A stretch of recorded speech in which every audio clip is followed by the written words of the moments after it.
Hello. How are you today? We're going to revisit using those Lewis dot structures to show how covalent bonds are formed. The first one we're going to look at is a hydrogen diatomic molecule.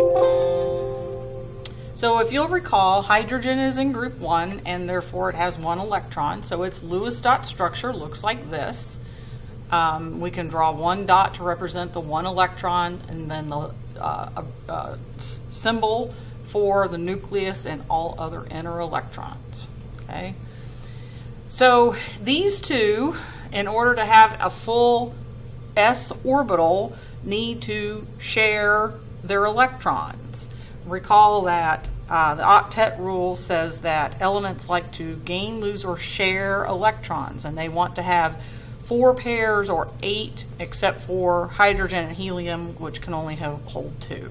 Okay, so if these two were to react, they make this hydrogen molecule. So if we look at, let's see if I can draw, and I'll circle in those electrons around that hydrogen, and then these electrons around that hydrogen. And so you'll see that these are shared pairs of electrons, and they'll spend some time in the orbit of the s orbital around this atom, and they'll spend some time around that atom. And this makes a nonpolar compound because of it. We can also use dashes to represent bonds between atoms. So we could also write it like this,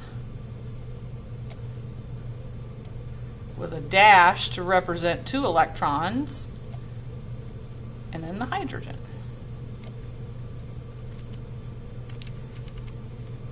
Or we can look at other compounds. Let's see, I don't even know if I'm doing this right. Hold on. Discard. Am I in the right? Yeah, I am. I just wanted to check to make sure I was in the right. I'd reviewed these before I started, but I couldn't remember if this was right or not. Okay, so let me go back here. All right, so let's look at a heteronuclear molecule like hydrogen chloride or hydrochloric acid. So chlorine is in group 17 and has 7 valence electrons. Really needs 8 to make it an octet to be stable. So if this was like sodium chloride in a compound of ionic compound, like as in sodium chloride, so remember this 1 electron would be gained here. I'm not going to be able to show you how ionic bonds are formed because of the nature of how I'm having to teach, but that's how an ionic compound would be formed. And then this would be Na+, and that would be a chloride, and you'd make sodium chloride, okay? And then that other electron would be here, and it'd have an octet. But in the case of, let's see, can I erase all ink? Yes, okay. But in the case of a covalent bond, which is between 2 nonmetals sharing pairs of electrons, this one needs an extra electron, and that one needs an extra electron. And this is in the p orbital. It has those s and p orbitals. That s is full, and then that p is missing that 1 extra 6 electron. So this is going to have an overlapping s and p orbital. So I'll circle all of the 8 electrons for this chlorine, and then I'll circle the 2 for hydrogen, and those are the overlapping, okay? So you could even make this like an X to show where that electron would be, and then make that the X, and you can show its electron. Or you can do also a dash, like such.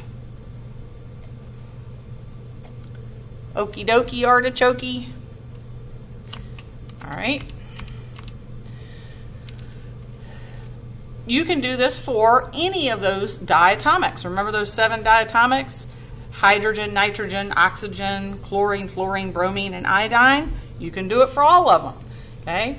So in fluorine, also group 7, it has those, group 17, it has those 7 valence electrons. So you could show this is all of this atom's electrons, and this is all of that atom's electrons. But with nitrogen, remember it has 5 So if we look at nitrogen, nitrogen's a pretty cool compound, how it ended up forming its bonds. So it needs 3. So how many bonds do you think would be between these? Did you say 3? You're correct. Good job. So if you look here, we see that nitrogen needs 3 more for an octet. So it's going to end up sharing 3 with the other element of nitrogen. And now it has a triple bond. Pretty cool, huh? All of these are examples of nonpolar compounds because you have an equal distribution, symmetrical distribution of electrons. They're spending equal amounts of time in each other's orbitals, so you don't have any more positive or more negative compounds. Okay, so these are all examples of nonpolars. Let's look at things like the halo acids or the hydrogen halides like hydrogen fluoride or hydrofluoric acid. So same kind of deal as some of these other diatomics or these others that I've shown you already. They end up having to share electrons in their s and p orbitals. This is an example of a polar covalent compound because these electrons spend the majority of the time around fluorine because it's very highly electronegative and has a high electron affinity. And as such, you end up having this very positive naked nucleus, and so you end up with this unequal distribution, and the electrons spend very little time around hydrogen's nucleus, so you have a very polar type compound. Same thing with hydrochloric acid would also be example of a very polar compound where you have this naked nucleus and the majority of electrons spending time around chlorine, because remember, again, chlorine is the next most electronegative or highest electron affinity compound. Okay. And same thing with hydrogen bromide, although this example would be where these make polar compounds, the bonds actually end up being weaker, and we'll talk about that later when we talk about strong acids, strong bases, but all of these are examples of acids. This is a very weak acid, whereas hydrochloric and hydrobromic are very strong acids. All right. What about more complicated things like water? Well, you can probably kind of predict, based on what I've already shown you, how water would bond between hydrogen and oxygen. Oxygen being in group 16 and having those 6 pairs and 2 unbonded or lone pairs, and then we already know what hydrogen looks like, and we're looking for that extra electron to be shared, and it would, and you'd have an octet here. And again, we all learned this from 6th grade on in science, that water ends up being a very polar compound because you have these naked nucleuses of the hydrogen and a very electronegative oxygen. So you make a very polar compound that does have unequal sharing of electrons between the elements. So what about ammonia? Can you guess the structure for ammonia? Do you have any idea about maybe where these electrons would be based on their electron structure? So if we look at nitrogen with those 3 lone pairs, and here's a pair, and then we look at each hydrogen, could you kind of predict how that structure would look? You could probably get that correct. It would look like this, wouldn't it? Okay, so you end up with these shared pairs of electrons between each hydrogen and the nitrogen, like such. Oh, oops, sorry. And this also end up making a somewhat polar compound where you have this electronegative value up here. I meant to make this electronegative, and then this would be more positive for each of these, and as a result you make a polar compound this way also. And you can also replace these with single lines like such, where you'd have the nitrogens and then the hydrogens with the lines.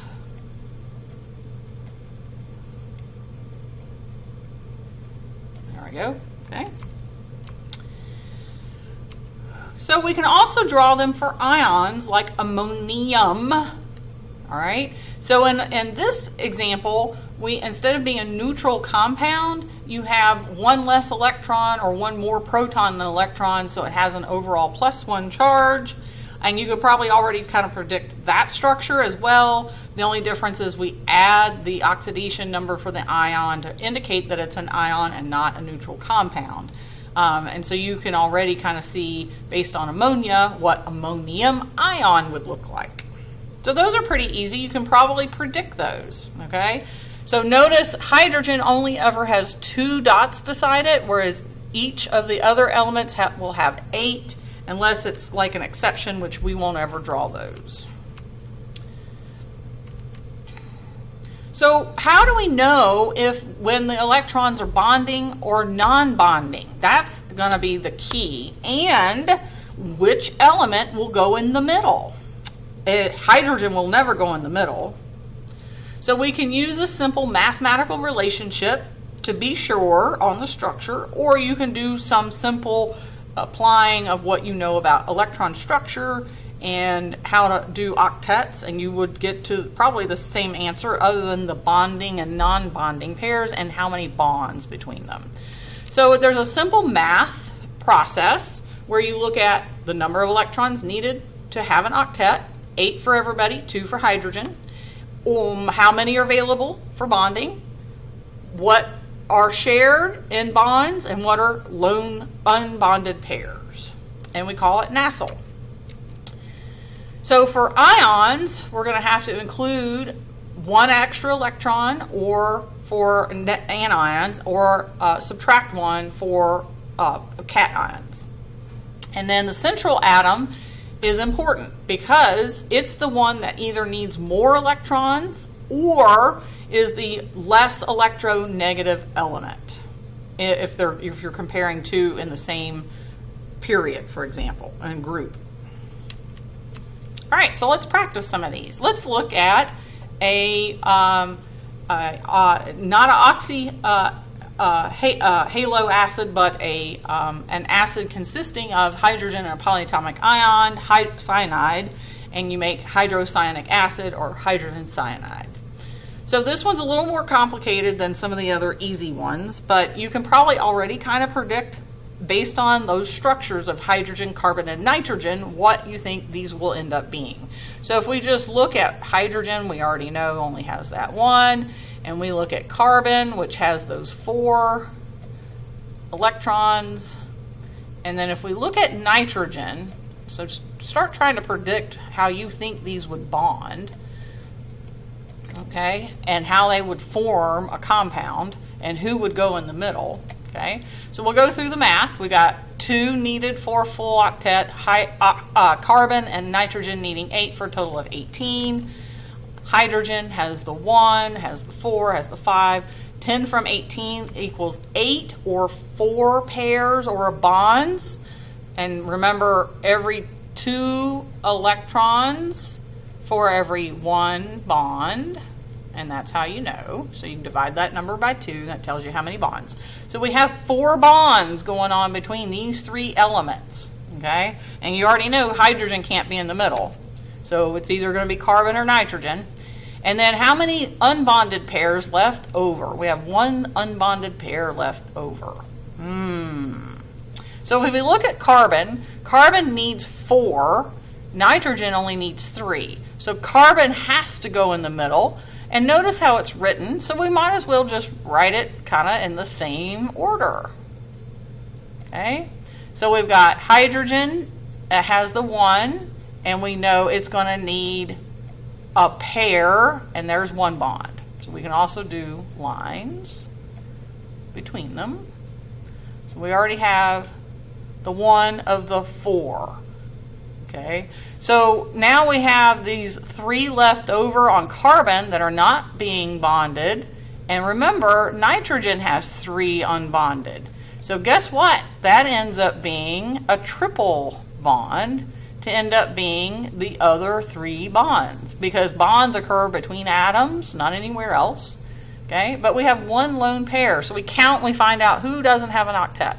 Well, we know hydrogen has its 2. And we know carbon has its 8.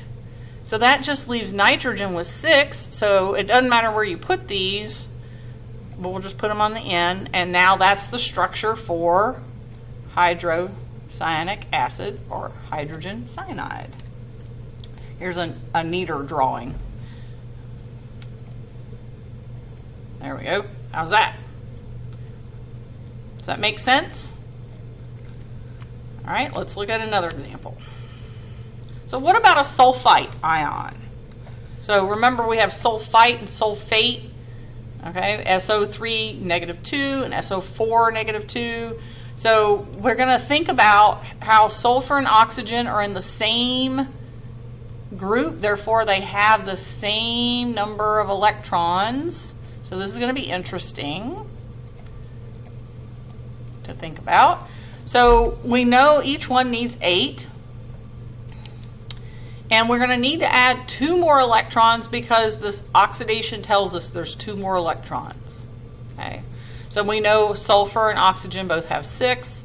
So 26 from 32 gives us 3 bonds between them. Okay. How many lone pairs? 10 lone pairs. So who's going to go in the middle? Sulfur or oxygen? Well, guess what? Sulfur is less electronegative than oxygen. Since they're in the same group and they need the same number of electrons, we're going to put sulfur in the middle. Okay, and we have those 3 oxygen atoms, and it really doesn't matter where you put them. You can put them anywhere. There's not a rule to where you draw them. You could do, 12 o'clock, 9 o'clock, 6 o'clock. You could do 12 o'clock, 3 o'clock, 6 o'clock. It doesn't really matter. Okay, so there's not a rule to where you position them. All right, so we're going to need 3 pairs or 3 bonds. Remember, bonds occur between atoms. So we know that there's 1 bond here, and we know there's 1 bond here, and there's 1 bond here. Now, who doesn't have their octet? Well, none of them have their octet. Sulfur is the only one close enough to having an octet because it has 6. But it needs 1 more pair to give it 8, so there's an unbonded pair. And then each oxygen only has 2 electrons and it needs 6, and each one will get 6 pairs, or it means 3 pairs, 6 electrons.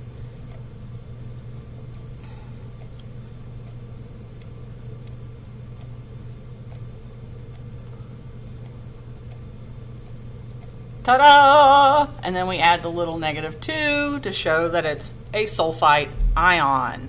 And then we can also replace those dots between the atoms to make lines. And so I'll show you a better picture here. Ta-da! How's that? And again, this one I already typed it up, and I show you how here's a different position with those oxygens. And you do have to include all of those electrons. Okay? All right, what about sulfur trioxide? Well, that's going to create an interesting situation called resonance. And that means that these bonds between them can actually move, because remember, those electrons are actually in motion in the orbitals around the nucleus. They're not stationary. They're not static. Even though we draw them static, they're actually 3-dimensional moving parts. All right, so let's look at how many bonding and unbonding pairs. So when we do this, we see we got a double bond here, and it doesn't matter where the double bond goes. In fact, it achieves stability by having these electrons rotate and move around. So like these 2 electrons could go here, these would go away, then these 2 would go away and go here. So that way everyone still has their octet and nobody has more than an octet. And we call that resonance. And that's important because these electrons achieve stability by switching back and forth in the different positions. So there wouldn't be an incorrect way. I would show you how to do formal charges, but that's beyond high school chemistry. You would learn that when you took college chemistry. But formal charges would tell us where the double bond should go. Okay? So for the purpose of this, you just need to know that in structures like this, these double bonds can actually switch places. And that's all, folks.